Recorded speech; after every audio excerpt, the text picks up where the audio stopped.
नमस्कार। उत्तर प्रदेश में पिछले कुछ महीनों से जो खबरें धीरे धीरे फैल रही थी वे अब एक बड़े एक्सपोज के रूप में सामने आ गई हैं। यह सिर्फ एक पुलिस केस या दवा का मामला नहीं है। ये कहानी है करोड़ों की कमाई, नशे, फर्जी कंपनियों, प्रशासनिक लापरवाही और राजनीतिक संरक्षण की परछाई की।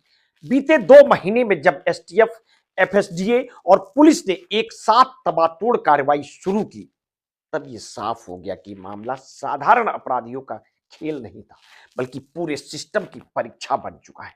आज प्रेस कॉन्फ्रेंस में संजय प्रसाद, एफएसडीए सचिव और रोशन जैकब और डीजीपी राजीव कृष्ण ने खुलकर बताया है कि कोडीन युक्त कप सिरप का इस्तेमाल बीमारी के लिए नहीं बल्कि नशे के लिए किया जा रहा था।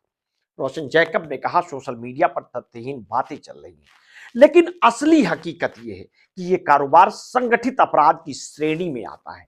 डीजीपी राजीव कृष्ण ने जोर देकर कहा कि यह सिर्फ एक ट्रक ड्राइवर या दुकानदार का खेल नहीं है, बल्कि एक पूरे नेटवर्क की योजना है। 20 दिन पहले सोनभद्र में एक ट्रक पकड़ा गया।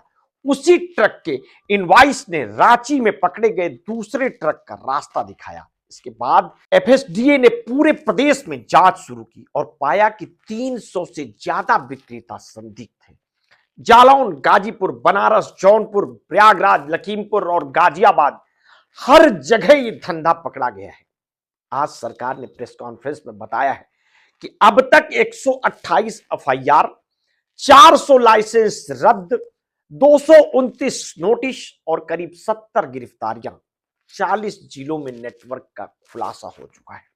लेकिन जनता के मन में सबसे बड़ा सवाल यह है, इतना बड़ा रैकेट वर्षों तक कैसे चलता रहा? करोड़ों की कमाई होती रही, नशा फैलता रहा और फिर भी बड़े स्तर पर कार्रवाई क्यों नहीं हुई? पूर्वांचल में, खास तौर पर जौनपुर, जहां सबसे ज्यादा कप सिरप की खेप पकड़ी गई, वहीं से एक नाम लगातार चर्चा में है, धनंजय सिंह। जनता कह रही है कि जब छोटे व्यापारी पकड़े जा रहे हैं तो बड़े क्यों नहीं? सोशल मीडिया पर लोग खुलकर लिख रहे हैं, छोटों को तो जेल भेज दिया, बड़े लोग बच गए हैं। यह मामला अब सिर्फ अपराधियों का नहीं रह गया, यह राजनीतिक संरक्षण, प्रशासनिक कमजोरी और सिस्टम के भीतर छुपे बड़े चेहरों की परीक्षा बन चुका है। जनता पूछ रही है, कौन गाड़ियां खरीद रहा था, कौन लाखों के लेन देन देख रहा था, और क्या वो सब पुलिस को दिखा नहीं? आज जनता का गुस्सा साफ सुनाई दे रहा है। अगर आम दुकानदार दोषी है तो नेता भी तो दोषी हैं, और अगर सब पर कार्रवाई नहीं हुई तो जांच अधूरी मानी जानी चाहिए। उत्तर प्रदेश में लंबे समय से चल रहे इस रैकेट ने हजारों की संख्या में सिरप की खेपों को विभिन्न जिलों में फैलाया है। मेडिकल स्टोर, फर्जी फर्में, ट्रक्स और सप्लाई चेन सब इसमें शामिल थे। एफएसडीए के अनुसार पूरे प्रदेश में 300 संदिग्ध विक्रेता मिले हैं, 70 गिरफ्तारियां हुई हैं और 40 जिलों में नेटवर्क का खुलासा हो चुका है। लेकिन असली सवाल यह है, क्या इस बार बुलडोजर सिर्फ छोटे लोगों के घरों पर ही चलेगा या बड़े चेहरों पर भी कार्रवाई होगी? जनता का कहना है, सिरप का यह रैकेट सालों से चल रहा था, अब तक क्यों नहीं रुका?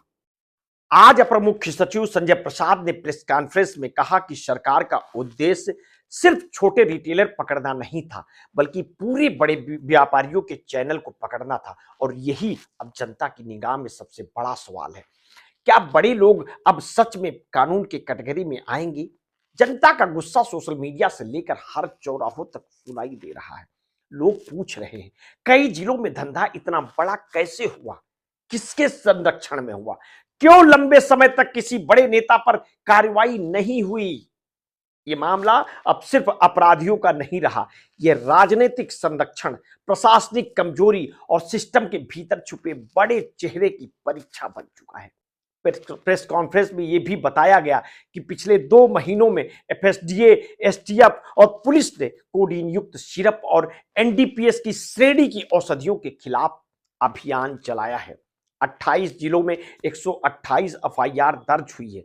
बनारस में 38, जौनपुर में 16, कानपुर में 8, गाजीपुर में 6 और लखीमपुर में 4 और लखनऊ में 4 औषधि विभाग ने 269 मेडिकल स्टोरों की जांच की है, जिनमें कई अस्तित्व में नहीं थे और कुछ में खरीद बिक्री का कोई रिकॉर्ड नहीं मिला। जांच में सामने आया है कि फर्मेस संगठित रूप से सिरप का इस्तेमाल नशे के लिए कर रही थी। यूपी से नेपाल और वाराणसी, गाजियाबाद से बांग्लादेश तक ये सप्लाई का नेटवर्क फैल चुका है। लेकिन सबसे बड़ा सवाल ये है, इतना बड़ा नेटवर्क इतने वर्षों से चल रहा था, करोड़ों की खेपें बिना किसी बड़े संरक्षण के कैसे हो सकती है?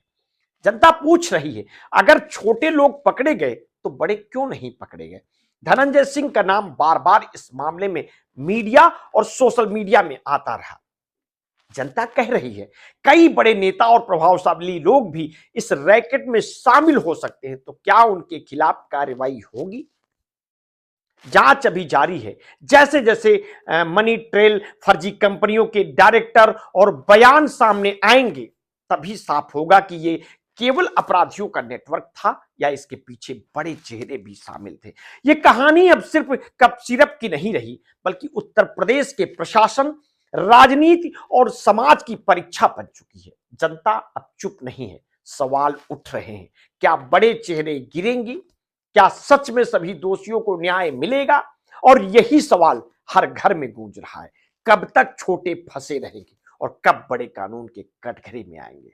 उत्तर प्रदेश की ये कहानी अब सिर्फ कानून और अपराध की नहीं रही, ये जनता की आवाज, राजनीतिक परछाई और प्रशासनिक परीक्षा की कहानी बन चुकी है। जनता अब सवाल कर रही है और इंतजार कर रही है, सिस्टम इस बार निष्पक्ष होगा या फिर होगा जो हमेशा होता आया है, छोटे अंदर बड़े बाहर।